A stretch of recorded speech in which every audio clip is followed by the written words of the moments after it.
Welcome to the Age of Sigmar Stats Center. I'm Rob with my co-host, Mr. Owen Jackson, and another exciting day of event results from Age of Sigmar events around the world. Owen, what's going on, baby?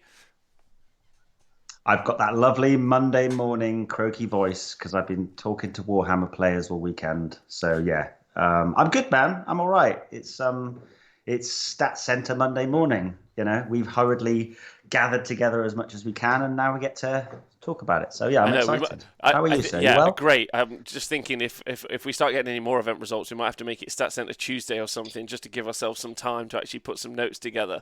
Because there's been a lot of events and a lot of information, a bit overwhelming. But yeah, exciting. Yeah, I'm great, thank you. We had an event here at the TSN Arena at the weekend, Hammerstorm. Oh no, Barbarians Brawl 3, sorry, is what we had, which was super fun. It was very chill. It was very off-meta, actually, Owen. We had double Gits, double Ogre Tribes, 3 Kragnoses, Nurgle. We had no Seraphon, no LRL, no Gravelords, no Osiarchs, it was just chill vibes for the whole weekend. A Beast of Chaos I mean, list. I'm not sure. You can't put OBR in that group, by the way. But you know, not that notwithstanding, you obviously had a fine quality of Wargamer at the TSN arena this weekend. Then, right? You know, Treasures, if you're having treasures, those armies treasures, one turning. and all. So great little weekend. So then, but then I had yesterday off, which is, still I'm getting used to days off. Not really sure how to cope, is what I'm saying. When I was a steady rolling ball every single day, now getting yourself up in the morning on a day after a day off, you're like, oh, this is a treat. But I'm good. I'm good because honestly, I think I learn so much from these shows on a Monday. So I'm excited to talk through this. I want to thank everyone for joining us live, like Lure of the Gods, who just resubscribed, the wonderful Lee Bromley, who saw this weekend, Diadrin, Yes Meat Balls, MJ, love you, Jog PLC, Knigget. I'm sure I saw our man Smogs in there as well. I did. What's going on, everyone? I hope you're all well. Did Rob Stokes and Warhammer TV presenters? You know it, baby. You know it. Right, so, Owen, should we talk about? Do you want to start with the event you're at first, and then we could cycle through everything else? Because I think that's the one you prepped to have a lot of info for. Let's do that. I think I'd like to hear that because you're an event this weekend, right? I was indeed, yes. I travelled up to Liverpool, and I went to GT in Liverpool at Just Play Games. So yeah, we can start there if you like. That is the one that I've got the most insights on, obviously, because I was there. Um, yeah, it was awesome. I mean, it's kind of known in the community, certainly in the UK scene, that those guys play a lot of games. They talk a lot about lists. You know, you've got a lot of good players up there. I don't want to miss anybody off, but you know, off the top of my head, you've got obviously James Tinsdale, JP Stevens, Richie Richie. himself, Richie's the Richie. one. Tom Lees. Obviously, Ian doesn't play a great deal of Age of Sigmar, but he's a fantastic player when he has an army that he likes. So, and obviously, then that bleeds into the rest of the community. There were lots of players there who were maybe playing their first tournament or were early in their Sigmar experience, but obviously they talk about lists a lot. So it was a bit of a shark tank in terms of the lists. I think there was 7 Archaons. There was a Marathi with some bow snakes. There was a load of gargants stomping around. So yeah, you kind of didn't. It wasn't like you looked through the lists and you were like, "I'd like to play that," or "I'd like to play that." I mean, every list. Obviously, me and my Welsh lads, the Welsh affiliates, went up. So Matt Mallow with his Sylvaneth. Matt Goldsberg and I travelled up, and he took his Lumineth. He's obviously gaslit the whole Lumineth community into thinking that Helon is the way, and then he switched it up and took Sire, which was fun. So he was rocking around with Big T, just Just having a running great about. time. And this was at Yeah. the Just Play Game Store over in Liverpool, right? Yes, that's right. So great bunch of people, great lists. I know that's probably a meme, but whatever. Great guy, great And list. Are yeah, you telling me that's an great guy, emoji great I can list. use in the chat? I think it might You be. can do it. You can do it right now. But yeah, so and obviously outside of the locals and the people that I went up with, then you had Jack Armstrong back to AOS, other players of note, Craig Namvar, Toby Meadows. I'm probably missing some people off because my brain's a bit tired, but yeah, basically lots of good lists, lots of good players in a great environment, and we all had a great time. Would you like to know how it shook down? I would like to know how it shook down, please, and thank you. And this is something to talk about, because when we go over and talk about NashCon, one of our other 2-day events, although there are more than that as well, there's been 2-day events all over. Again, interesting because it was a different scoring system inside of the pack. Yeah. Mm-hmm. So and NashCon was a 2-list system. So generally, as we start to talk about these in the future, it would be cool if we all started doing the same thing, ladies and gentlemen. But if we don't, we will mention it because the scoring system was slightly different. Do you want to just explain that to us? Yeah, effectively, what Richie had put in place, and it was a very clean system, and it did create differentials. It effectively was you got, I believe it was either 20 or 30 points for a major win. You got a very round number for a major win. And then how they differentiated was if you scored 3 battle tactics out of your 5, you got a point.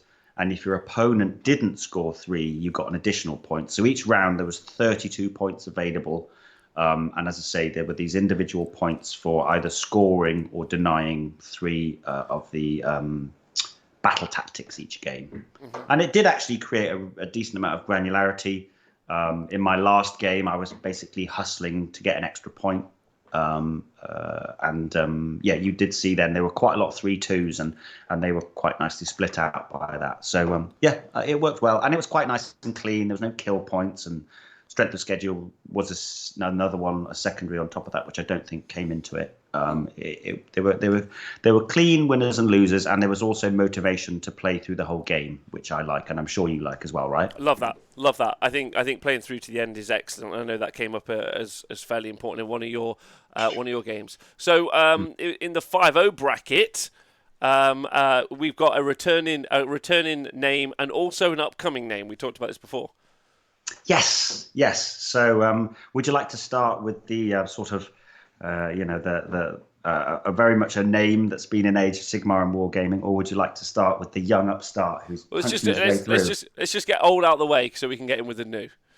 So Jack Armstrong, obviously winner of many tournaments. I don't think I've ever seen him not win all of his games. Historically always a member of the England ETC team. So he came in with a big pedigree, and he won all his games, went 5-0 with a list that we've been sort of nodding towards on the Stat Center, Rob, the Seraphon Thunder Lizard list. Yeah, so just to whip through the list for everyone at home, there's the Slan Starmaster in there as well, and this is obviously in Thunder Lizard, like you said, which is the sub-faction. Skink Priest with Heal, an Engine of the Gods, and then his battle line is a Stegodon with a Sky Streak Bow, Stegodon with a Sky Streak Bow, Stegodon with a Sky Streak Bow, and then 2 Salamanders, and then 1 Salamander, and then there's a Bastiladon with a Solar Engine. So Bastiladon with a Solar Engine shooting twice, or I guess one of the Stegodons if you wanted to do it that way. And then also those was it triple? Am I looking at triple? Triple stag, yeah. Triple stags. But the engine doesn't have the Sky Streak bow. But specifically, though, the Sky Streak bow's 3 shots, 3 threes, Ren 1, 3 damage. So you're looking at 9 shots with damage 3, doing at a pretty potent range. Which is really nice and particularly good, like we talked about on last week's Stat Center. Thanks to Martin Almighty for subscribing. Because obviously if you're achieving battle attacks with a monster, you score an additional point. You've got the double shooting Bastiladon, killing things, achieving battle tactics with a monster gets you those points as well. That seems fairly key for being able to get as many points in the battle tactics bracket as possible. It does look like I'd be fascinated to know how he managed to do the primaries and hold out against other stuff. But I guess the Salamanders have got 3 Salamanders in there. It's pretty significant damage.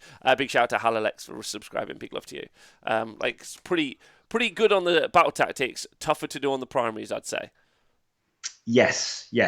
But I think if you just smoke everything off the board, then, that's kind of the way to do it.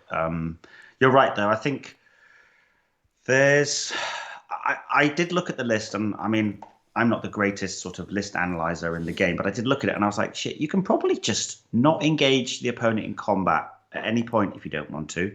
And you can just pick off the key pieces. And if anything gets too close, the Sallies are like your little cleanup crew because they're just so devastating when you get in close. You're motivated to go towards them. And then when you do get towards them, then you've got a load of Salamanders to the face. But it's also like the little things, like historically, Slans and Croaks would always take Stellar Tempest as their spell, but without so many hordes outside of maybe clan rats and zombies, he's gone with Celestial Apotheosis, which I believe is a buff to casting. He's got Arcane Might, which I believe is the reroll. So he's getting around that miscast.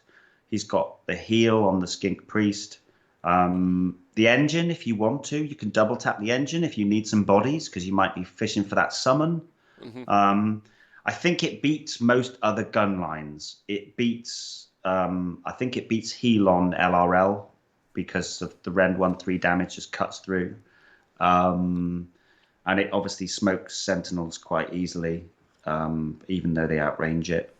But yeah, I just think monsters running around doing battle tactics, and your opponent is motivated to come towards you, and you can unleash hell on them, and it's just Dino Riders, right, Rob? It's finally the Dino Rider list of Seraphon players' dreams, and it's hella competitive, right? Hella competitive. Can I just do a massive shout out to Hamsfan? Thanks for donating 25 gift subscriptions to a whole bunch of people: Hawkeye, Gnome's Bane, Skillside, Yarrickson, all of you, Jeffrica, Playergification, all of you, thanks for getting a gift subscription for Hamsfan. Big love to you. That's nice. And also, apparently, him being generous ruined James Powell's dig at Owen, apparently, in there. Also, Jack also beating our man James Powell on the show tonight in his first game on his path to victory. So yeah, I think it's an interesting list. It obviously keys into the conversation we had last week about monsters, achieving battle tactics. I saw Andy Bryan use something recently here, very similar sort of list. I'd be interested to. Do you know his path to victory? Do you happen to know his path to victory? It won't take me long to find out. Oh, okay. One moment. I know that he beat the Scourge Runner Chariots in the last round, so that's the 15 chariots. He beat Zinch Archeon in round 4. Obviously James Powell in round 1, then with the with Andrasta and the sort of new Stormcast with the Annihilator spam. Let me just have a quick check on rounds 2 and 3. Hold the line, caller. No problem. Thanks. So just for everyone at home, obviously, like there's also dominant damage still coming out of those Salamander hunting packs as well. 2 of them are going to do pretty solid work, and if they spike pretty hard, then they're pretty prodigious. And the whole army is also reducing damage it takes in by 1. So like it actually plays. One of the things I don't think we talk about enough is we talk about the DPS check that you really have to do into megagargants.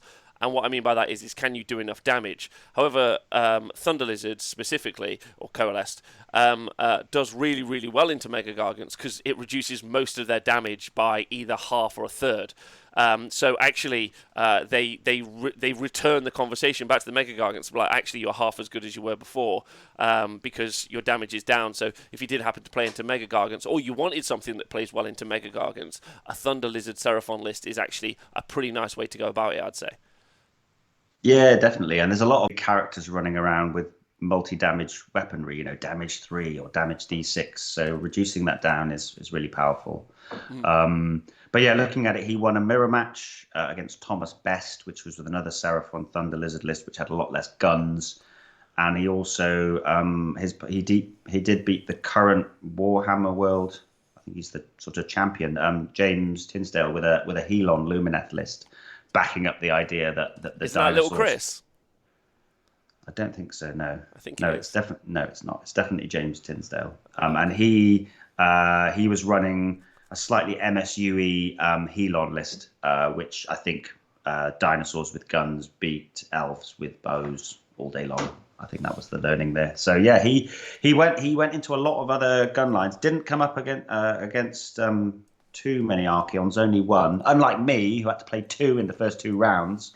No Archeons? Because I was going to say, how does that play? Then he came into no Archeons, so he didn't have to do any of the unrenderable Zeech lists. He did have to play 1 Zeech Archeon in round 4. All right. Okay, good. That was Troy, who was riding high on 3-0 after the first day. So, but good maybe job, maybe that's more a conversation around player skill, though, right? Maybe. Yeah, yeah. Should we move on to the next list? Because that's only one of the two lists in the 5-0 bracket, right? So while it's first place, I don't really think of first place anymore. In fact, Owen, I'm even amending my own packs after this show so that first place just don't exist. It's just first bracket, second bracket. Like Oh they wow! just And don't. you can be at the top. They just don't exist in my world anymore. I just because it's the same, right? It's basically the same. And Toby, new lad on the scene. Oh, not really that new. Like you said, you tipped him for I think Facehammer event that we did coverage of nearly 2 years ago, maybe 2.5. An absolute pleasure of a human being.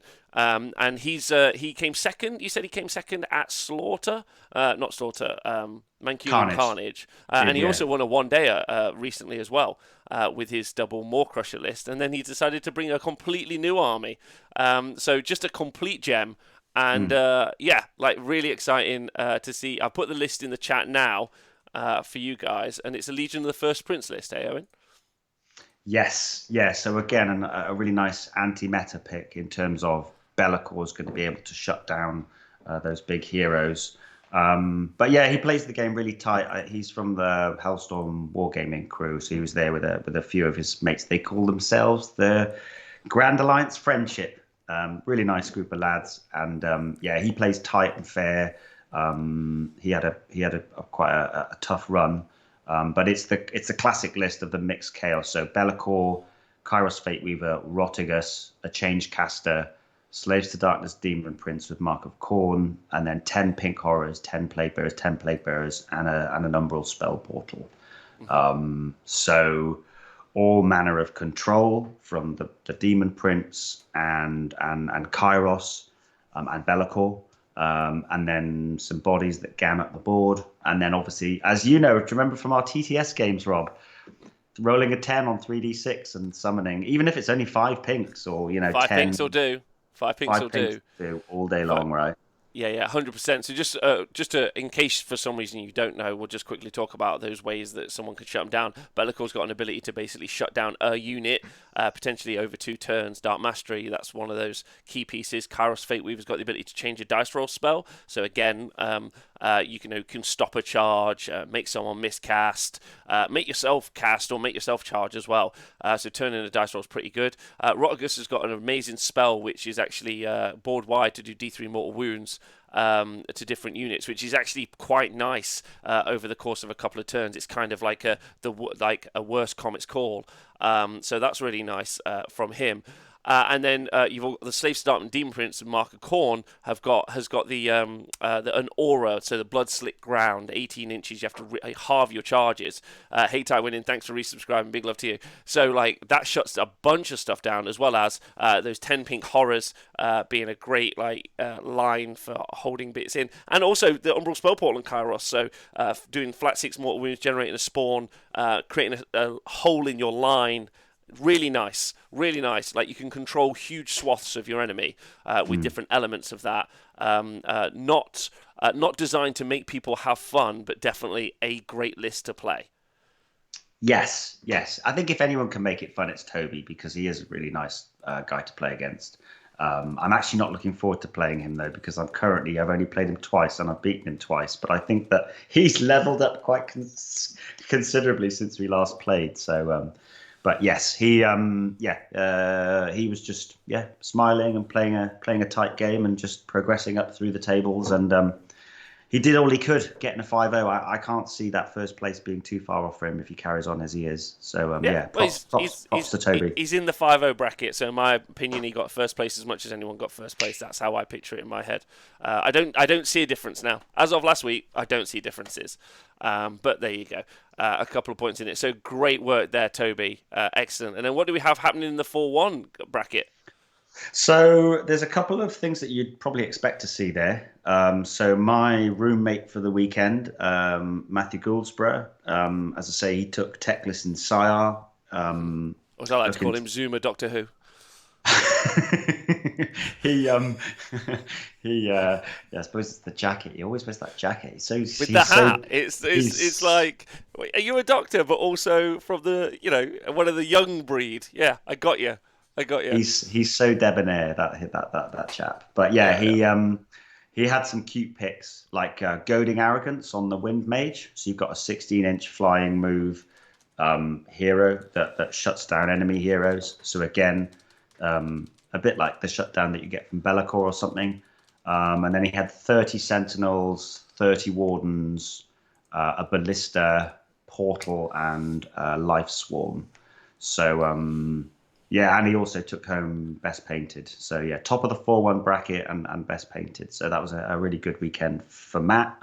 Tom Lees, I think he posted his first 4-1 and he was proper hyped, taking the Taker tribe, Sons of Behemat. Great work there, Tom. Great work there, Yeah. Tom. And he was going for the big four, just 4 big lads. That was it. No minis, just 4. Triple Kraken, so triple football, and 1 gatebreaker for the damage. Yeah, and I did see he was playing next to me on one table, and he beat Daughters of Cain. Shut up, Adam. And he also beat Jay Denny, who had a really good weekend with his Slaves to Darkness Archeon. I'm not sure how well Tom did prior to that, but yeah, definitely a big 4-1 for him. And backing up what we've been saying about Sons of Behemat, right, Rob? Yeah. And Adam's not wrong. The strategy is fine. It doesn't like the way it wins doesn't change that someone wins. I think really we've talked about gatekeeper lists before, and ones with gate breakers in. Come on, let's go to the bar, lads. Let's go to the bar. But yeah, they're probably the gatekeeper list in Age of Sigmar right now. How they play isn't particularly advanced. What they do isn't particularly advanced, although there's some cool micromanagement on exactly where inside of that 6 inches they're going to be. But once they're there, your question is can you get them off? And then you just move forward. That's it. So, like, big shout out to that, to Tom on that. And I would expect to see a lot of megagargants in the 4-1 bracket quite often at a lot of events. Yes, yeah, definitely. There were a few there that weekend. I played 1, and I think my opponent Christian maybe ended up 3-2. They do a thing, but they still have to be played like any army. It's you've got to put them in the right places. Even stuff like knowing when to take first turn or give it away, or one of the players that was next to me, he opted to. He was worried about the double from the Gargants rather than worry about them walking onto the objective. Whereas I would always take first turn against Gargants if I've got the opportunity, just to hold them off the objectives for a turn or two and try and dictate a little bit. Agreed. Especially if you've got a lot of chaff or something. And then there was one mad list that both Matt Mallow and I played, and he was playing on table 1, game 5, which was Michael Wilding with a really janky 15 Scourge Runner Chariots list in Living City, which was kind of mind-blowing to play against, to be honest with you. Yeah, it was just like, how many shots they get? That's like 30 shots with 30-inch range, doing D3 mortal wounds. He had Azeros's. I found out as well, Rob, Harpies. Oh, yeah. Sorry. The Kinnarai heart renders that drop down? Yeah.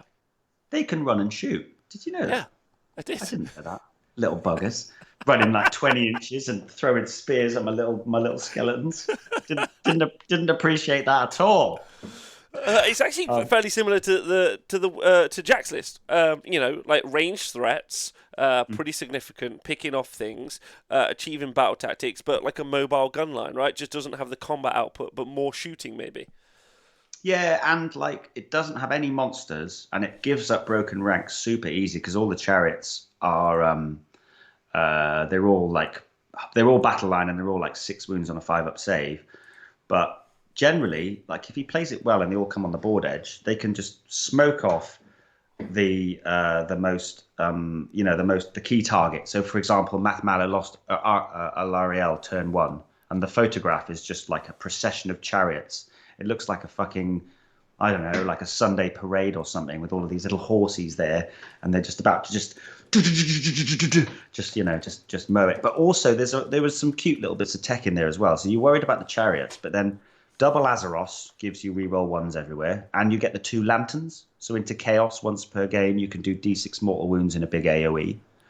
And then he had 2 Heralders, which are going to do D3 mortal wounds to everything near terrain. And then, he had 3 units of Harpies that drop down. So he can like null deploy just put a few chariots on the board, see what you're going to do. And it's incredibly difficult to play against. So he went 4-1 with that, and it was a pretty wild experience because I played him game 3, and it was a thing. It was a real thing, and they were all actually, Rob, they were all Scourge Runner chariots. I don't mind if somebody puts the effort in and buys the proper models. If it had been a load of proxies or something, I might have been a little bit salty about it, but or 3D prints them. Who cares? As long as the guy had fun and everyone had fun, that's cool. Cool, yeah, and an interesting list. People asking, obviously, some of these lists that we're about to talk about or have talked about already are going to be on the honestwargamer.com, so you can go search them for there. Owen's already put a couple up. I'm going to spend the rest of the day putting the rest up for you guys. So if you want to go find them, they're there. If you are one of the people who ran the lists and you want to put your version of the list up and do a rundown and write it on there, it's literally built to do that. So do it, is what I'm saying.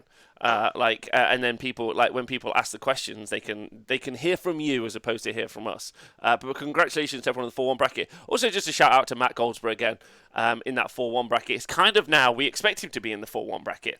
Like, we kind of expect him to be in the 4-1-5-0 bracket. But actually, very much like Toby, who was in in the first bracket, he's fairly new to being on those top tables and being in those top tables, but it's handling the pressure fairly well and coming out with consistent results. Yeah, and as a bit of context as well, Rob, I was certainly calling him the High Warden of Hish, because on Sunday he played 2 mirror matches against JP Stevens and James Tinsdale, and he came out on top in both of those. So he won those mirrors, and Southern boy taking the trophy back. That's what he's done. He's like, you think you're in a fat elven character? Watch this. Yeah. Big T's gonna wreck your day. Yeah, big Teclis in the mirror is horrible because he just goes, all right, you want to do your double move speed of Hish? Sorry, mate. The boss is in town. Your little wind mage or Cathlar, you ain't getting anything off. So there we go. JP, it was a thing. Yeah. But we all learned a lot. I went 3-2, which was fine. I beat the stuff that I thought would be tough, and I lost against stuff I wasn't expecting to see, and that's Warhammer tournaments, right? So I was drawn into Miles. I'll just very quickly go over it. Drawn into Miles, lovely Miles, from the Scribes. Yeah, lovely fella. With a Khorne Archaon. I managed to get a win there. Then I went into another Archaon, which was Jay Denny. Really nice to meet Jay. Amazingly painted army, and he was somebody that came to a lot of my TTS tournaments. So he was doing the whole thing about he knew who was going next, and we had a bit of to and fro. But then I managed to Hand of Dust off Archaon on turn 4, which was lovely, and that got me that. Then I lost to the Chariots, and then I've just got a little cursory tale here for Game 4, Rob. I kind of mentioned it to you, and I won't bollock on too much about it. But I basically got drawn into Christian, who was playing Breaker Tribe Gargants. I knew it'd be tough. I needed to roll at least a 2-up on 2 units of skeletons to get my tactic turn 1, and I rolled double 1s, so I failed my first battle tactic. But round 2, I messed up my sequencing, and I ended up having exactly 20 models on an objective, along with his Gargant that had 20, so I failed Conquer. Round 3, I made a mistake, and he guessed correctly on Hand of Dust, and I failed to get my 3rd battle tactic. And by this point, Rob, my score sheet, I was purposely putting it face down so that people couldn't walk past the table and be like, oh my God, this guy talks about Warhammer on the internet all the time, and he's shit. So I was having an awful time. I think I was like 17-5 down going into turn 4. Oh, wow. And then the great powers of the Bone Tithe, they imbued me with such power and confidence. And my opponent bought me a can of Pepsi Max. I think that's what did it, to be fair. Nice. I went absolutely Super Saiyan. I think Nagash did around about 80 damage over the course of 2 turns. Amazing.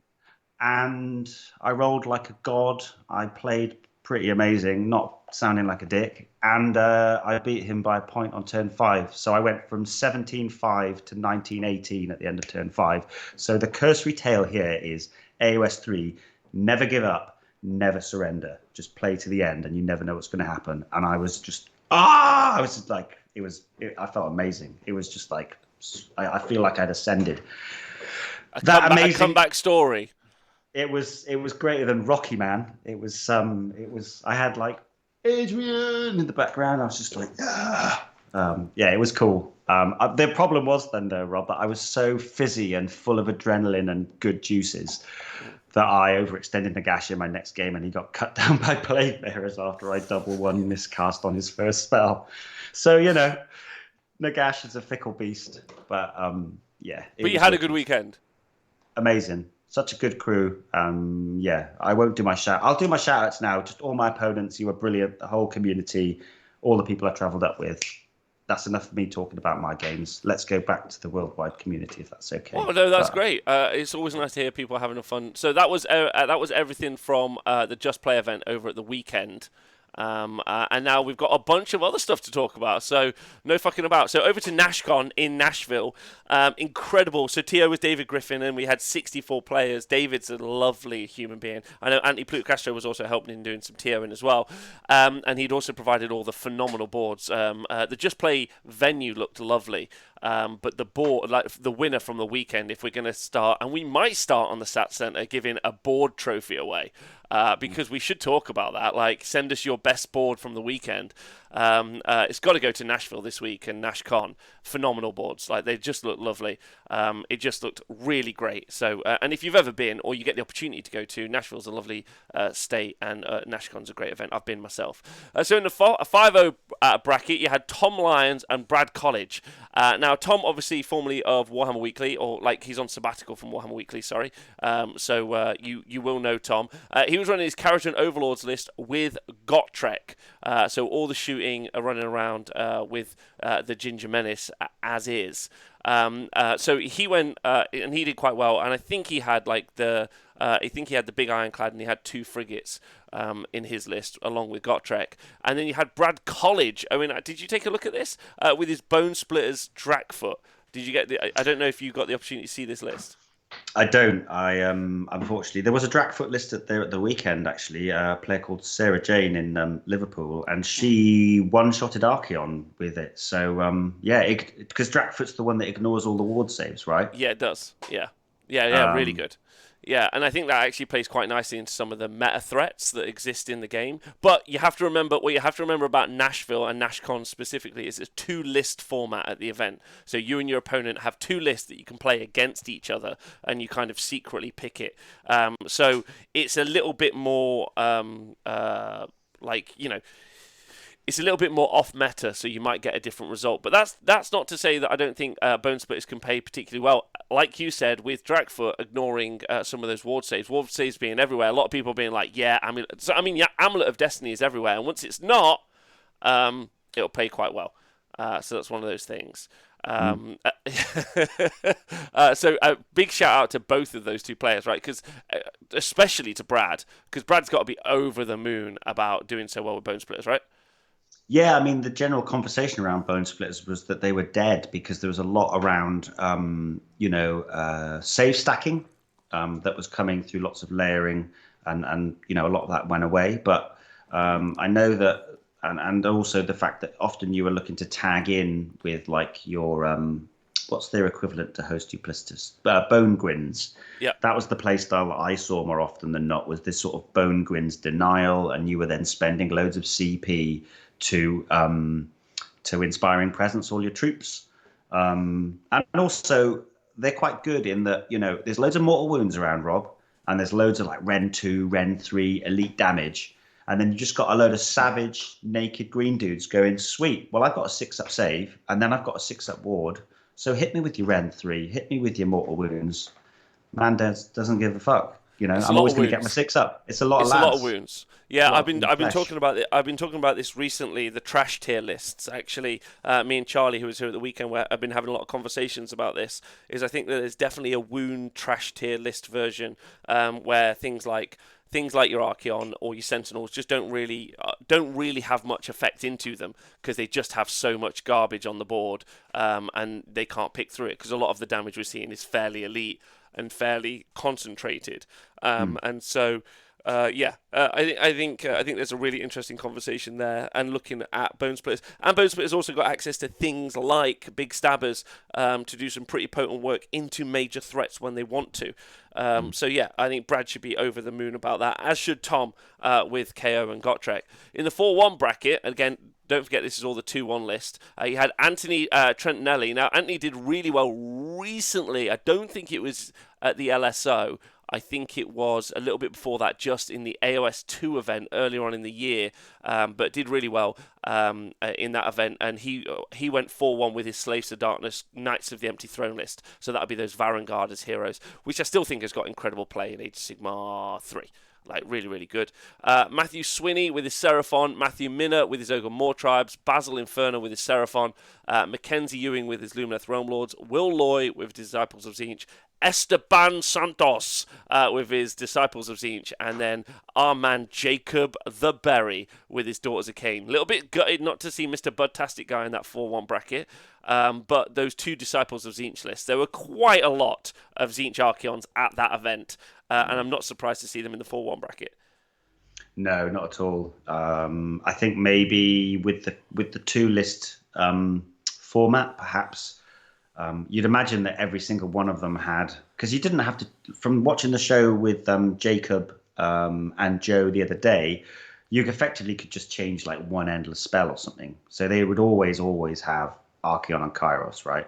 Because those two just sort of high five each other and kill the world or control the world. Yeah, I mean, perhaps it's when your opponent chooses the list. I don't know. Maybe it does tech more into, that's when the player skill comes into it. I don't know. I haven't had the opportunity to dig into all these lists. It's more like. Well, it's two lists at a time, so you don't even know which ones overperform for the players. And so it's harder to talk about these. But yeah, like I know Jacob was running Marathian the Bow Snakes, and I think ultimately, like, just big shout out to all the players there. It's a very unique place. Like, it's really unique. Yeah. Definitely, and like you say, amazing tables and loads of, like, you can see on Twitter, there's loads of people, saying how much of a great time they had. So.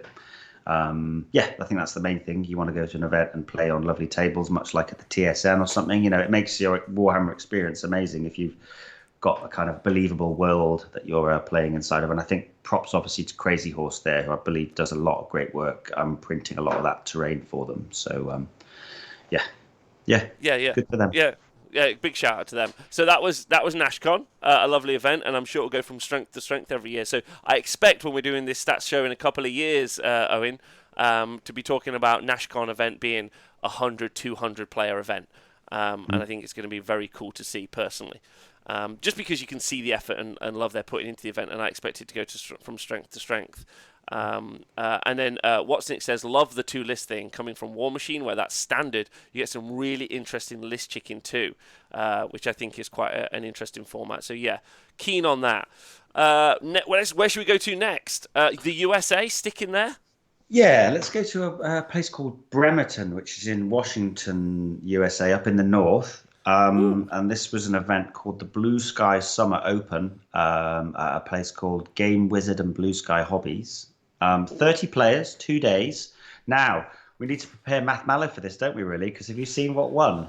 What's in the 5-0 bracket? I've seen it. It's Sylvaneth Gnarlroot. Sylvaneth Gnarlroot in the 5-0 bracket. Do you think it's like a Math Mallow TM list? Do we happen to know, or do we not see it?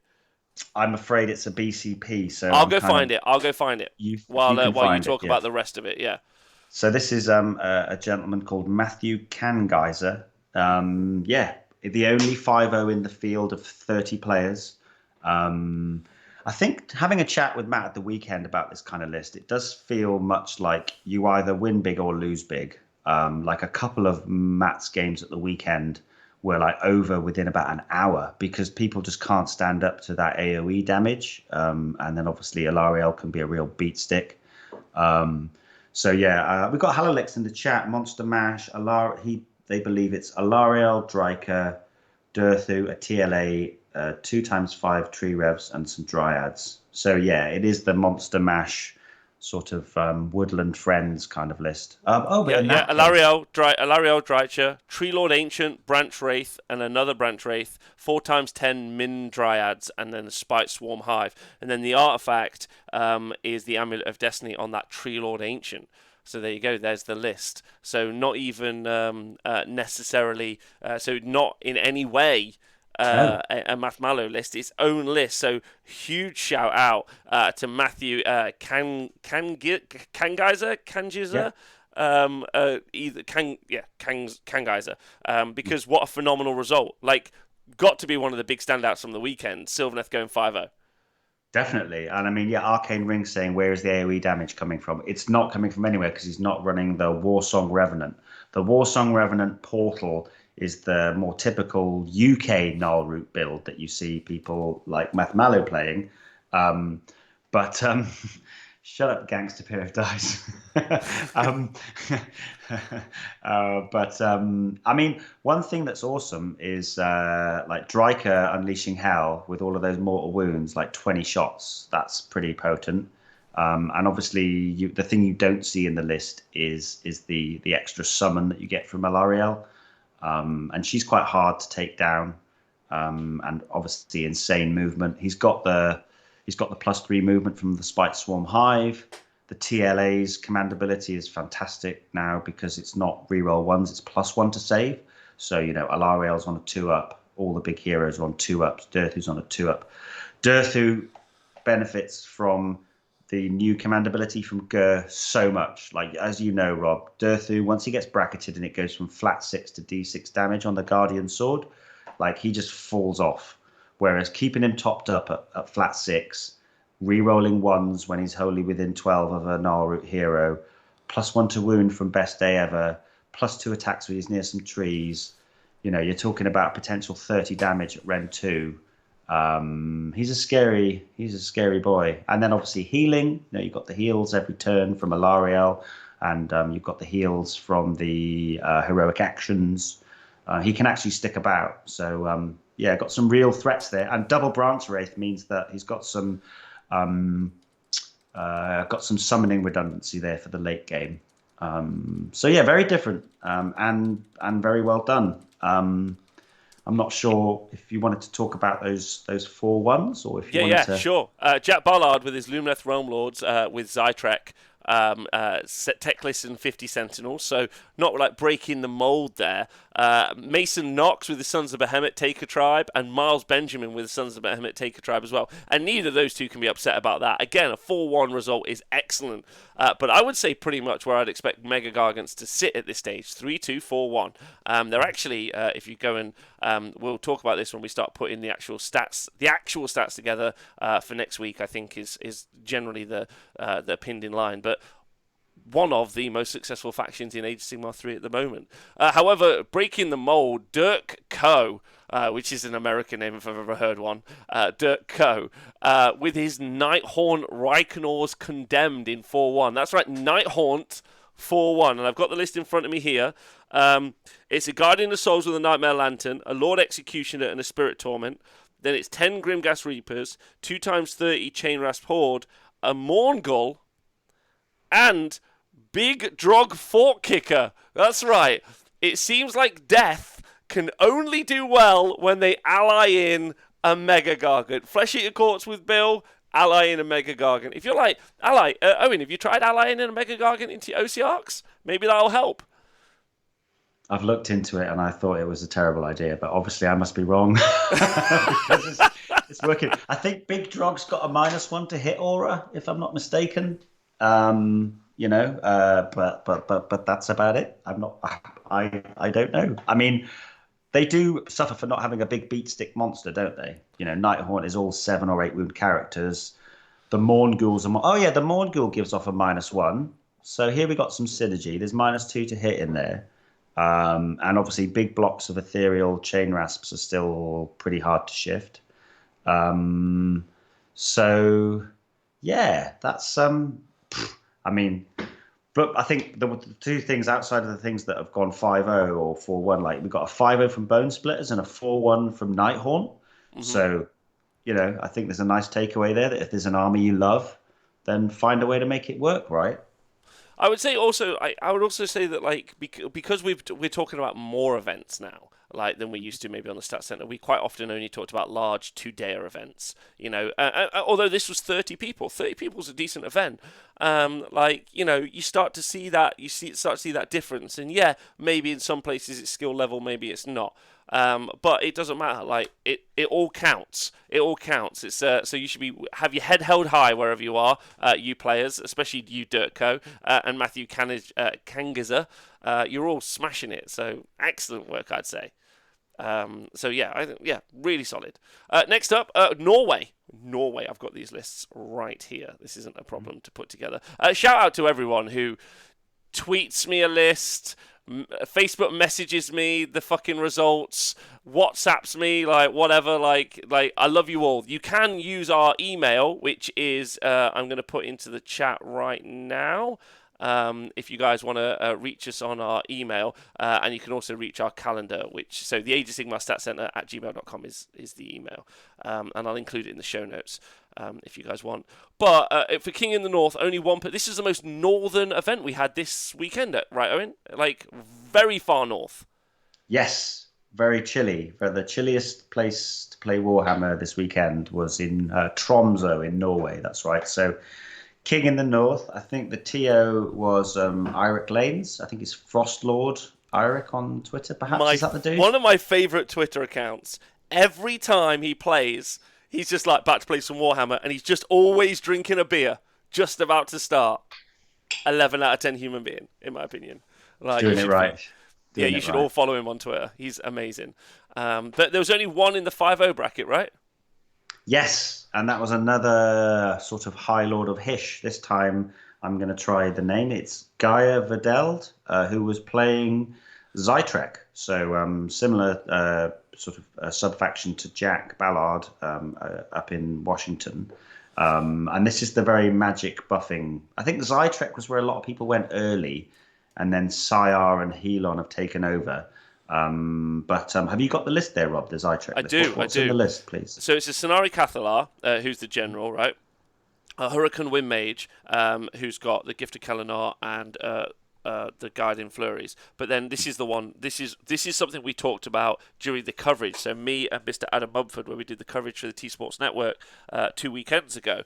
30 Sentinels, 20 Sentinels, 20 Sentinels, 10 Wardens. Oh no, wait, this isn't the list I thought it was. Never mind. Ignore me. I don't know if you heard that. 30 Sentinels, 20 Sentinels, another 20 Sentinels, so 70 Sentinels, 10 Wardens, 10 more Wardens, and 10 more Wardens and 10 more Wardens. So 40 Wardens in 10s, backed up by 70 Archers. And then the Chronomantic Cogs and Emerald Life Swarm is what it was. Oh, baby. I thought this. Sorry, I fell asleep there. Sorry, Rob. What was that? Sorry, just to be clear, there was 40 Wardens in 10s and 70 Sentinels in 3 units. Have I got that right? 70 Sentinels? Yeah, 60 Sentinels in units. Anyway. But the point is, what I was trying to allude to is me and Adam have been talking quite a lot about only using 10 Wardens and them being amazing. And they are amazing, especially when you have Emerald Life Swarm. 10 Wardens are brilliant, and I'm a huge fan of it. I think that's great. And also, what else do you want in the cold north but a bunch of ice arrows hitting you in the head? Works for me. Mate, I mean, I know that they suffer from having not many daylight hours up in Scandinavia, but you would get 0 daylight playing against that list because it's just fucking black in the sky. It's just like boom, boom, so many arrows, boom, so many arrows. You don't need lambent light going off when that many arrows are flying through the air. No, but also with Chronomantic Cogs, which is obviously a huge boon for both Lumineth and Tzeentch, giving an extra spell to units within 6. They don't need tech lists. They don't need to be banging out a bunch of extra spells. How much are 10 Wardens? 10 Wardens are 145 points. They're with 10 wounds. They're so good. 10 Wardens, they're so good. And I still think there's a combat Warden list, but whatever. Like, Yeah, as Shugo says in the chat as well, that clutch spell, Guiding Flurries, that gives them an extra 6-inch range on those bows, so you ain't hiding from that hot death. no, Yeah, no. it's I mean, it's a vibe. It's a legal list, so it's going to smoke stuff off the board. And I think I looking expect at the to see it a lot. I expect to see it a lot. I actually think it's a really hard list building state. It's really hard to build a list at the moment because you build a list to fight the megagargants, and then all of a sudden some elf fills you with arrows, and then you think, right, you write a list to deal with their elves if you can, and then there's just some big lad stood on an objective being like, all right, welcome to where I live, and you're like, oh god. So like like that. Whose house? Our house. whose house? Our house. house. So like it's an interesting time to be writing lists because they're so different to each other. Hey, Hams fan, I know Bliss Barbs are 180, but don't forget someone took a reinforced unit of Bliss Barbs, so 22 Bliss Barb archers and went 4-1 last week. So just saying, maybe we're all wrong. So that was in the 5-0 bracket. So big shout out to Gjørvedeld. Definitely got that wrong. And in the 4-1 bracket, Owen, please, because I'm going to get these wrong. So I was going to say I better do these. I think we're going to go with Erstenberg, who is with an Ogre More Tribes army. It did say BCR, so I'm thinking, sort of some Stonehorns and some Mournfang and stuff. It's specifically a Huskard on Stonehorn, a Huskard on Stonehorn, a Huskard on Stonehorn, and then 3 Stonehorn Beast Riders. Oh, wow. So monster trucks for days. Yeah. Just ramming them in. And then Lasse Kalberg was another in the 4-1 bracket with Hagnar, Daughters of Cain. Which was Marathian the Bow Snakes, as you would expect. I mean, it's basically like a bloody band now, isn't it? That's my Marathian the Bow favourite. Snakes in at number 1. With, in at number 1, Marathian the Bow Snakes shooting in the hero phase. Their follow-up album, You Can't Kill Me. That's how I say them now. I say them as Marathian the Bow Snakes like they're a band. It's brilliant. Definitely. Like they're so fun. Like Tom Petty and the Heartbreakers. It's like, yeah. Oh, Anyway. shout out to M. Revenson in the chat. It says Gear and Oyston, I'm sorry if I said that wrong, are also very experienced players, reigning War Machine Horde WTC champions. So that's great. Love to see them in an international event at some time soon. So big love to them. I have heard as well that Marathian the Bow Snakes, sometimes, dependent on the country, they sometimes go on tour with like a little ginger support act. And he's a proper little arsehole. He drinks all the beer. He always wants bloody blue Smarties. And he smashes all the groupies. It's a great support act, Gotrek from Marathian the Bow Snakes. He's just absolutely great. The side project, the emo band that is the Cainite Shadow Stonkers, I'm not so impressed by, but like they generally, you see them around as well. They're normally in there. Number 1 with I Will Pierce Your Heart. Yeah, that's true. Martin Almighty, I am not new to the hobby, but new to AOS. Just getting through a pile of shame. When's it done? Where is the Honest Wargamers venue? Oh, it's in Nottingham, sir. If that helps you out. So shout out to the most northern event, the King of the North. Excellent work there to Eric. Eric, maybe. Just keep smashing it. I love all of your pictures, and you should just carry on. And I'd love to get up there one time. That would be so fun. We should do the northern tour at some point, Owen. Norway, that place we're going to go in Russia that one time. Wherever Falcon lives, to play Age of Sigmar against him. And we could go up to Newcastle as well, because that's pretty far up north. Or maybe Scotland even. That'd be fun. That'd be really fun. We've got some aggregate analysis from those brackets, haven't we, Rob? We do. So those are the 2-day events that we know about. If there are other 2-day events that we missed, we're sorry. Again, reach out to us via any of our socials or the Age of Sigmar Stat Center email, which will all be included in the show notes, and then get to us so that we can just add it into our stuff later on in the week, because that would be cool. Yeah, what's the aggregates? Talk to me about it, because it's a big mix-up from last week. It is. Sorry, I can't stop laughing about Marathian the Bow Snakes. It's still going on in the chat. Plymouth Trolls throwing spin kicks and not giving a fuck. Hardcore mosh lad. Just like... Trek would be such a liability on tour, wouldn't he? Oh my He'd be god. such a liability on tour. He'd be throwing TVs out of hotels like you wouldn't even believe. Yeah, he'd be a nightmare. Matthew would be turning up. She'd be like, I want 100 kittens that are fluffy as hell in my room. Yeah, she'd be awful. She'd be a nightmare. But yeah, back to the stats. It's yeah, you're right. We've got some. I don't think Lumineth featured quite as heavily last week, but these. So yeah, as you say, we've now collated together those big tournaments. So this is just from the 2-day events. So the aggregate 5-0 and 4-1 brackets. We've got Lumineth Realm Lords in there with 4 armies across those tournaments. Then we've got the Ogre Moor tribes, the Swole Boys with 3 armies. Seraphon with 3, Daughters of Cain with 2, and then the Disciples of Zeech also with 2. So no surprises there, really, right? I don't think so, but then see, this is what's cool about the aggregate, right? Like you say, 4 Lumineth, 3 Ogre, 3 Seraphon, 2 Daughters of Cain, and 2 Zeech. But what is interesting is what did take out events. You know, we had that Sylvaneth, we had another KO list. Yes, we got Trek, but another KO list. You know, that Legion of the First Prince, first place for Toby, is also a standout as well. And even Jack's list in that first place bracket was again interesting. It wasn't some skinks, it was some salamanders, like they were there. But it was also something different as well, and it allowed a good conversation about that counter meta. I would say, and I've been saying this for the past few weeks, so again, it's no disrespect to any of the people who did very well, that we're still so early into the edition that scoring battle tactics. Owen, you've probably played as many tournaments as anyone I know at the moment. I think you've got like 4 or 5 maybe under your belt at the moment for AOS 3, 5. So 5 under your belt. Would you say that people are still learning battle tactics? Yeah, definitely. I'm thinking like what my first 3 battle tactics are as soon as I'm starting to deploy, whereas some people are like, oh shit, yeah, I'm a battle tactic. You know, so it's kind of like getting people away from the AOS 2, like thinking about your primary or, you know, just getting onto the objectives. Yeah, there's definitely, it's going to take 20 games, I think, for people to really get in the groove. So, you know, grinding away, playing with your mates, you know, playing lots of games, getting used to the rhythm of it, getting into the idea of list writing, and as Greg's saying in the chat there, Sheltok, denying battle tactics seems like where the game is going to be played at a high level.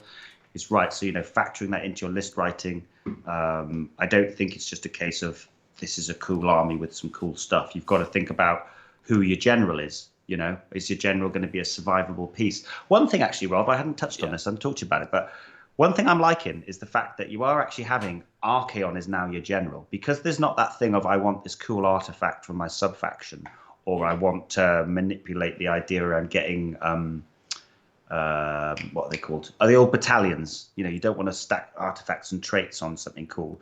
You are actually seeing, you know, Teclis as the general, Archaon, Nagash, Marathi. You're seeing the god characters actually being the general of the army, which is primarily for being strong in the game and not that easy to give up Slay the Warlord. Yep. But I also think it's quite cool from a thematic point of view to have, you know, the sort of bona fide leader of the army be the general in the list. But going back to your main point, though, focusing on battle tactics is probably your first. Then the idea of denying battle tactics through the list writing. So resilient battle line, very resilient warlock, because it often comes to turn 3 and people have done the easy ones. They've done the ferocious advance, they've done their aggressive expansion, they've probably done a monstrous takeover, which for everybody out there, talking to some of the players on Sunday night, was like, monstrous takeover, you don't actually need to take the objective. No, you just need to contest it. So if you've got a monster and he just sits on an objective and there isn't another monster in proximity, that's a tactic. So turn 4 and turn 5, when things get difficult, if you've got survivable heroes and survivable battle line, that denial can swing the game for you. Well, in return, for instance, if you only had a monster in your list, let's say Kairos in the list, that's all, your only monster you had on the list, and you didn't do monsters take over turn 1, the other guy's got 70 Sentinels and just drops Kairos in a turn, you deny your opponent the ability to score that monstrous takeover. I mean, they've got to scramble a little bit more for battle tactics. And I think actually, someone's asked in the chat, given what you've seen so far, do you think this edition design and scoring system will prevent an army being overly dominant? I think actually the skill cap is much higher. I think that there probably will be armies, and there are armies that are definitely more dominant and they have more tools and skills available to them. Like on the tabletop, and I'm sure when we actually, I've heard that Age of Sigmar 3 might get some battle tomes. Not 100% sure at this stage that we might actually get any, but I mean doubt at this stage. But one of the things I would say is that we'll see if those end up being like a big power hike upwards. If they be like they're a power shift above what we are all currently playing. But I would say that the skill cap is much higher. Achieving your battle tactics, your primary, and also the game state at the same time is more like it's an additional thing that you didn't have to do last turn, right? Last game. Absolutely. So I think the skill set's higher. Yes. We have actually kicked off quite a debate in the chat here, Rob. So should we just do it live now? Yeah. There's quite a lot of divergent opinions on Monstrous Takeover. I've always been of the opinion that to contest an objective, you just need to be there. Where we've had about 3 or 4 different people are saying, I'm wrong and you need to control it. No. Contestation and control are different things, right? Yeah, they're different. You're contesting the objective. Yeah, they're just different and as defined inside. Contest exist basically. Contest actually doesn't really officially it doesn't relate to later. It only relates if there's opponent in range for it to be relevant, but it's still relevant in application, if that makes sense, right? So to contest, does the enemy also need to be on it too? No, right? It doesn't. It would. Also, the only mitigating factor to it is if there is a monster also nearby. Otherwise, you're still contesting it. So that's how it works, basically. So it's a bit wordy and unnecessary between the two.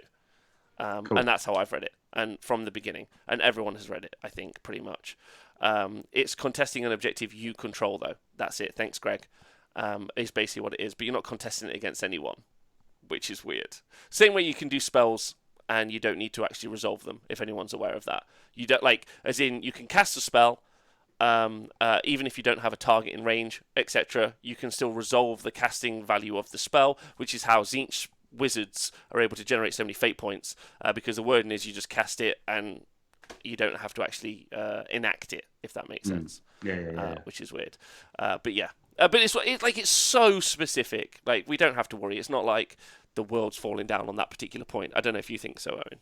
I don't know, man. It is for me. I hate getting things wrong, but maybe I'll go away and have a look. Thanks to everyone in the chat. I can't know everything in the game, but I haven't just been sitting on something with an objective and going, you've got 40 lads and I've got 1 monster and I now get the tactic. You need to control it. Yeah, you need to control it. Yeah, you need to control it, but yeah, maybe that's where I misspoke, so my bad. Yeah. Anyway, let's move on. You need to have a monster on it and control it. Yeah, that's fine. It's good for everyone. Like I say, there we go. Look at this. Yeah, we're all still learning those battle tactics. Although I'm pretty certain that's right. Yeah, let's move on. Day one day events. We're gonna fly through these. So if you're at a 1-day event, I hope you had a great time. Colchester Clash by lovely Pete Brizzo. Great guy, great trainers. In Colchester, UK, with 26 players in that 3-0 bracket. So there's 3 in the 3-0 bracket, which I think, again, rewarding the 3-0 bracket. Eric Hoger with his Seraphon Thunder Lizard list. What a babe.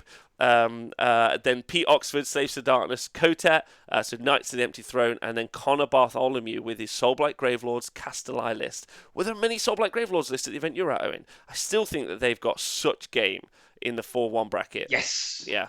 Yes, there was a really nice chap I met called Joe Grzyncki who was running around with the Greg Shelton / Andy Hughes TM, which is the Nagash, Manfred, Vengaboy, and then some little lads. This was different, though, from what I saw. This is on Tabletop TO. This was Vordry. Slapped along so hard. with... Yeah. Vordry, off the top of my head, I can't. It wasn't Nagash, though. It was Vordry and a Vengaboy, I think. Manfred? And then it had no Manfred. It had some Graveguard in there. I tell you what, let's actually get the Hey, damn listen, list. Owen, you can write the best Soulblight Gravelords list at the minute, and they're all different. This is what's crazy. Yeah. I think that they're 5-0 compared to other armies? No. And my reasoning is, just straight off the bat for everyone, is they don't have shooting. So they aren't able to 100% do everything that I would want an army to do. But do I think that they're an amazing 4-1 army? Nailed it. Do I think that they're disparate across the 4-1 bracket? Yes, I do. Because like Owen said, you can take Nagash, or you can go Manfred, Vordry, everything slaps. A Vengerboy slaps. And then if you don't want to do that, we've seen lists already do well with Radikar, Belladama, the Dogs. Like, you've got so many lists. What about Arthur's list with a ton of zombies? You've got so many. So many options in that book so far. I think Connor's in the chat as well, because we've got that's me. So yeah, shout out to you, Connor. He was one of the Connor, let's trios. go. Good work. And I've got the list here, Rob. So it's got Prince Vordry, Prince Duval, who I always call the High Lord of soft furnishings. I don't know why. He just sounds like he's really into soft furnishings, doesn't he? Prince Duval. Yeah. Is it? It sounds a bit like toilet paper or something. Anyway, that's just me being silly. I'm sorry, everyone.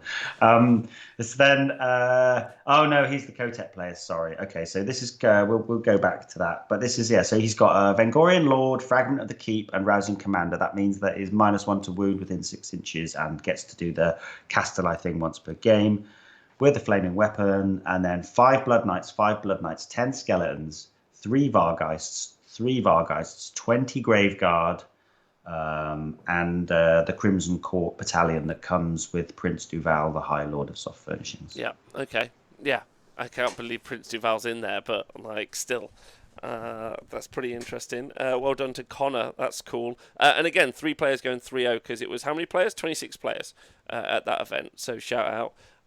In that, again, another Thunder Lizard list doing quite well. Would have been interesting to see how he played into another event. The Age of Sigmar Gurish Onset, which was in the Netherlands, 38 players. This is Tom Medgens from the Alliance Open, was running this event. And you can find these all under punpun.nl. Which is where they have their... I was going to put it in the chat. We'll include it in the show notes. In the 3-0 bracket, we had 2 different lists. Maxime Van Solen with his Zinch Archeon, again dominating the tabletop. And then Mitchell Stahl, KO, Zilfin, and Gotrek. Nailed it on saying Zilfin, right? I'm sure we're still spelling the bottle.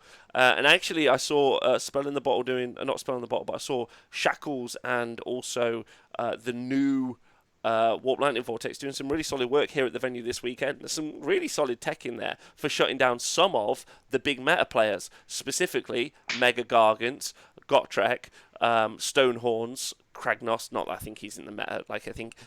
Owen, I saw Kragnos play... 3 different players play with Kragnos this weekend. I think Kragnos is proper shit. Like, like, not just like, no, come on, Rob, be fair. I mean, like, absolutely in the fucking bin rubbish. Because you're all hype. You're like, this is it. I've sacrificed like 25% of my army for the big charge. Here I go. 4 is what I've rolled. 4 mortal wounds. All right, I've still got some combat. Okay.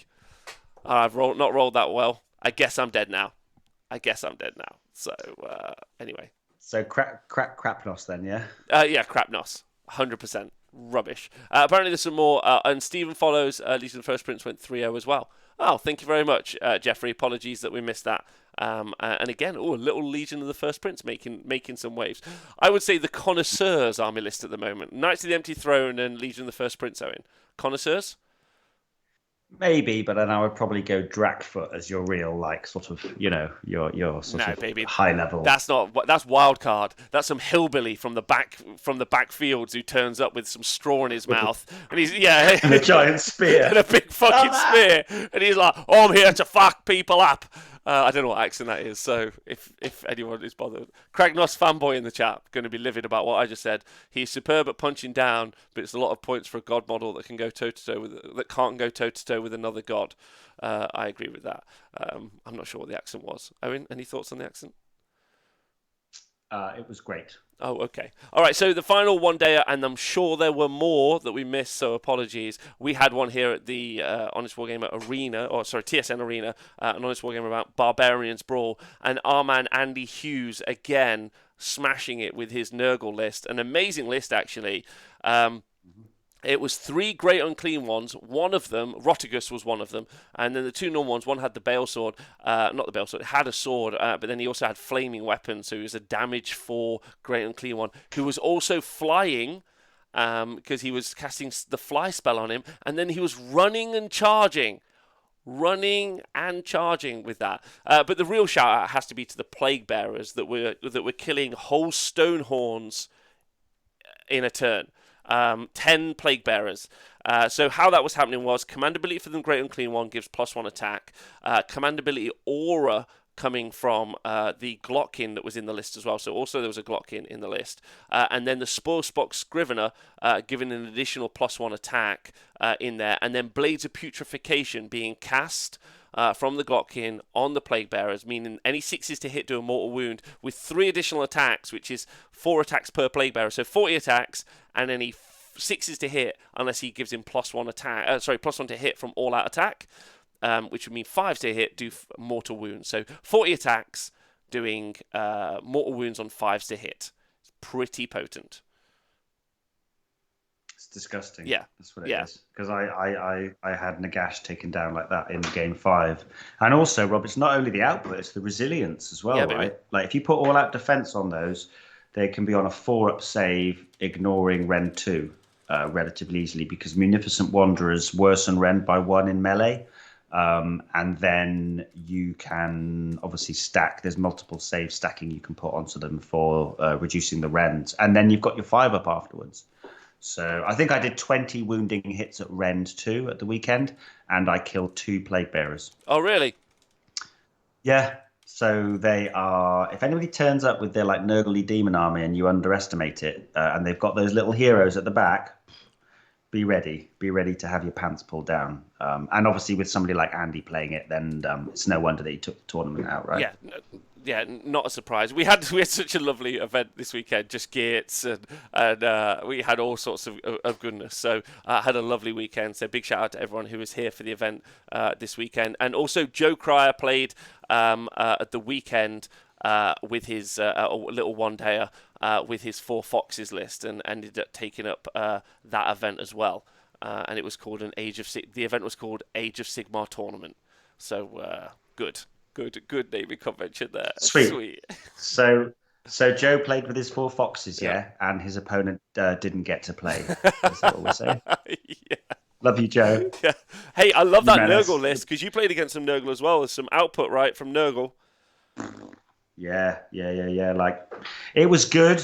I thought it was good from Wrath of the Everchosen, but then with the updates in the Broken Realms books for the little heroes, just like to the moon. Because for context, Rob, like Nagash didn't allow my opponent Paul, shout out Paul, lovely guy, he didn't get a spell off for 2 turns, and he was still able to rack up that amount of synergy and that amount of force multiplication. It didn't come from spells, because he wasn't using it with blades, he was just using one of the little heroes to do it on 6s. Yeah, the scrivs. It's power. It's real power in that Nurgle book. And they're due a new book soonish, you'd imagine. Yeah. They're the oldest book in the game now, right? So they're only going to go to the moon. So if you find a load of Plague Bearers on eBay... What was best about Andy also won Best Painted at the award event as well. It was a phenomenal army. Like, not as good as Liam Alford's army that I saw the other week, but that's some contestation, and that's just for 2 people to row in a WhatsApp group about later as a joke. But a beautiful army, and what a cool army to see on the tabletop. 3 great unclean ones, 1 who's a character, the Glockin who's another character, the Sloppity Barpiper, and then 3 lots of 10 Plague Bearers. Just looked awesome on the tabletop. Super fun. And also the healing in the army, that's something you need to talk about. Glockin went down to 3 wounds taken, and he healed 5d3. He healed back. In the course of one game, or it was 43 or something insane like that. So there were some people taking their characters down to like almost dead, and then they were just healing back. It's just so good. And like Colonel Cabbage says, it's amazing that they get auras specifically from the Spoil Pox, and also from Sloppity Barpiper, that just you just activate them. You don't roll a dice, you just like this now. You just choose it. Yeah. And Rob, probably the only thing left in the game that can still chain summon. Yeah, of course. Because you go you go tree, and then you go 5 plague And bearers. the sub faction also works really good as well because Munificent Wanderers, which I think is what he was playing, anytime he took any wounds, he was doing mortal wounds back, basically. So in Mhm. combat, he was just doing mortal wounds out, very much like we used to see with old Plague Touch Warband. So just like pushing on that, and works quite nicely into meta again, into the combat side, not the Sentinel side, like which is still the what do I do? Do I go and fight a fatty or get shot by elves? I can't decide. Welcome to Age of Sigmar 3. Clip that. Because we haven't talked about as well. I mean, this isn't like the Andy Hughes Appreciation Society, although that would be fine. I'd be a member. But I believe it's called the Endless Gift. No, Endless Gift is growing back. Wounds. Every wound that the fatty takes gets them back. But it's that bubble. I think it's called Grandfather's Gift, maybe, or something. And it's 6s to hit in a bubble of 12 inches, do a mortal wound back to you, which is like Plague Touched or something, but better.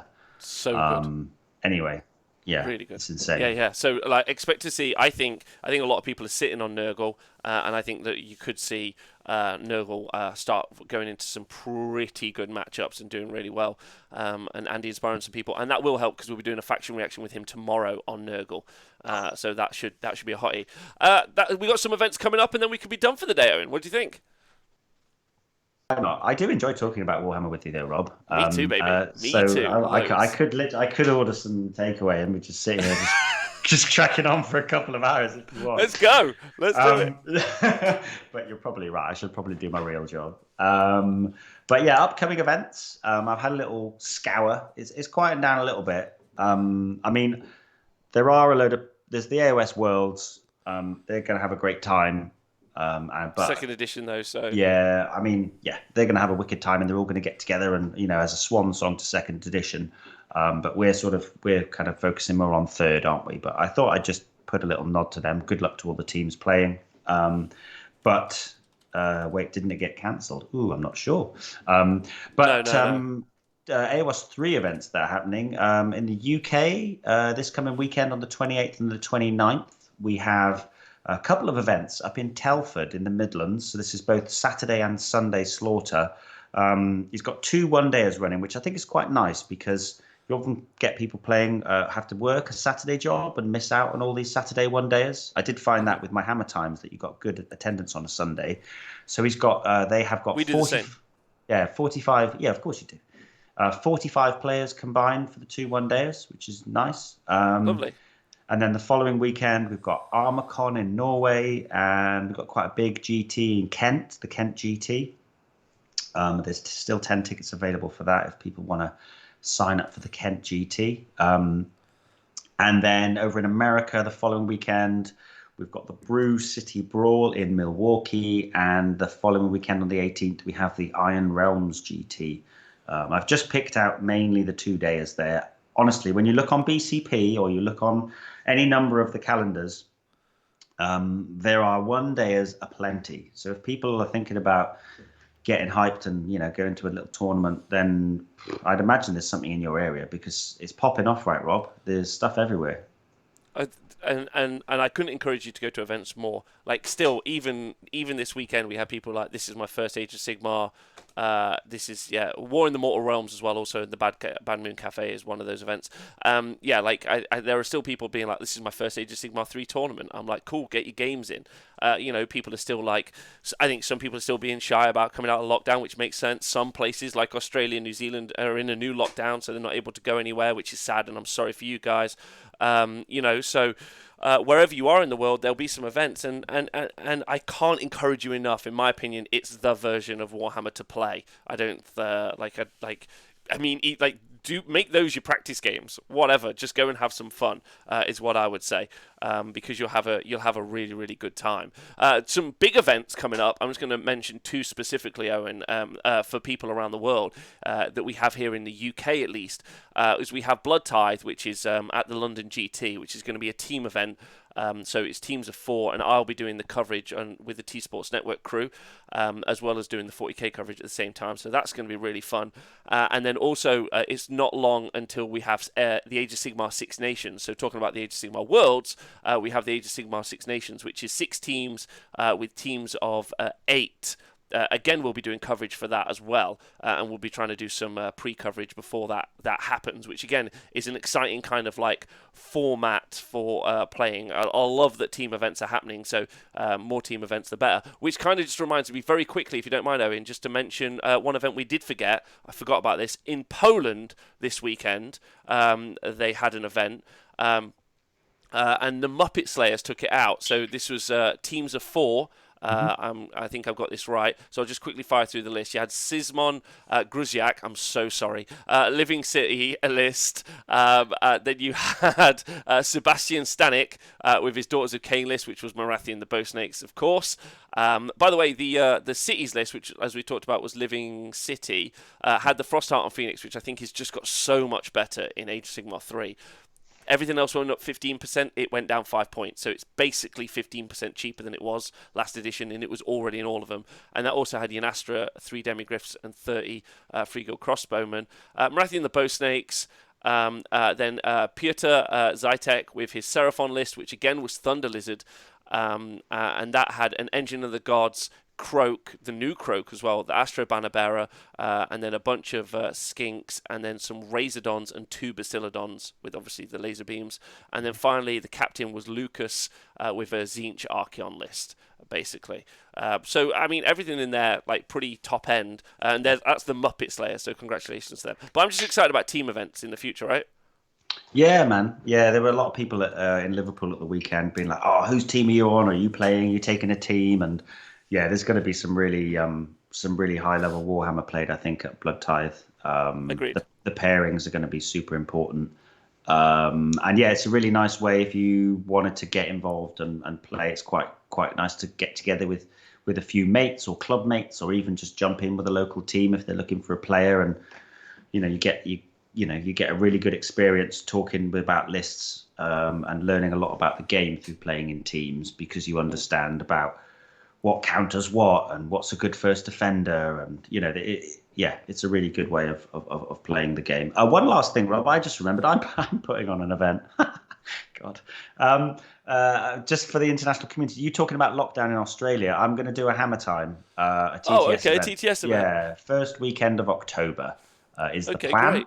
I've got 21 people signed up, so let me just get a little link. If anybody is locked in or just would like to play some Warhammer with people around the world, that community stepped up. So yeah, I've got 21 players at the moment.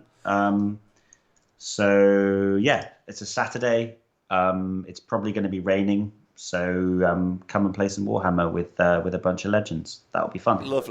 Lovely. Yeah, because some of the international community are still locked in, and that's rough. So big love to everyone, and I hope you're all well. Owen, thanks for doing this today. It's been lovely. My shout out today is to the Owen Jackson. That's my shout out to Owen. And so thanks. And thanks to everyone around the world. I hope you guys enjoyed the Stats Center, of course. If you want any information or help us out with anything, or you think there's something we need to do, please do let us know. And I think that's it. You got any shout outs, Owen? Or are we good? I kind of did them earlier, but I'll just give one last special shout out to Christian, who took that insane comeback that I had in Game 4. He took it like an absolute champ, and we hugged it out at the end. So yeah, shout out to Christian for giving me probably one of my most memorable ever games. And also shout out the Twitch chat. This game is super complex, as you know, so we will get things wrong and we'll miss things, but we're just trying our hardest, aren't we, Rob? So big love to you guys, and we'll see you in a week. Yeah, we'll see you in a week. We'll see you there. If you guys want to join me and Nathan, James, and I think Dan tonight, I'll double check tonight, because we're still waiting for the bloody FAQ, or we're still waiting for a battle tome. I think we're just gonna paint tonight and hang out, because fucking, like, what's going on? So that's going to be good. And we've got a Nurgle Fact React tomorrow and a bunch more shows this week. So thanks for tuning in. Look after yourselves. Thank you to everyone on the Wargamer Patreon. Couldn't actually live without you. You guys are the best. See you guys soon. Have a nice day.